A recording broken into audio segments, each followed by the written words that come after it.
ભાવનગર શહેરમાં મોતી તળાવ વિસ્તારમાં મોડી રાતે મારામારીનો બનાવ સર્જાયો હતો. મોતી તળાવ શેરી નંબર 0માં રહેતા જુનેદભાઈ ઉપર થયો જીવલેણ હુમલો. મોતી તળાવ વિસ્તારમાં આવારા તત્વોનો તથા લુખ્ખા તત્વોનો ત્રાસ. ધોકા પાઇપ તથા ધારદાર હથિયારોથી થયો હુમલો. અમન, અરમાન તથા ગુજિયા ત્રણેય શખ્સોએ જુનેદભાઈ ઉપર જીવલેણ હુમલો કર્યો હતો. આ ત્રણ શખ્સોએ જુનેદભાઈ પર હુમલો કરી ત્યાંથી નાસી છૂટ્યા હતા. ઈજાગ્રસ્ત જુનેદભાઈને તાત્કાલિક સારવાર માટે 108 મારફતે હોસ્પિટલે ખસેડવામાં આવ્યા હતા. રિપોર્ટર ફિરોઝ મલેક, ભાવનગર. સુનંદભાઈ, કઈ જગ્યાનો શું બનાવ થયો?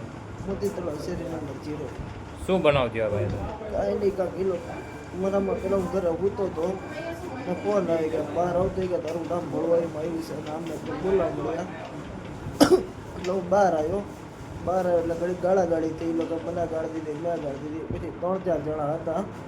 એ લોકો સીધા ઠોકાથી એટલે બધી મારવા મળ્યા. કેટલા જણા છે? 3 જણા હતા. શું નામ? એક અમન કરીને છે, એ માઢિયા પડી ગયા પકડી છે. એક 2 મોતી તળાવના છે. શું નામ? 2 અરમાન ને બુજે. કોઈ જૂની અદાવત? ના, કોઈ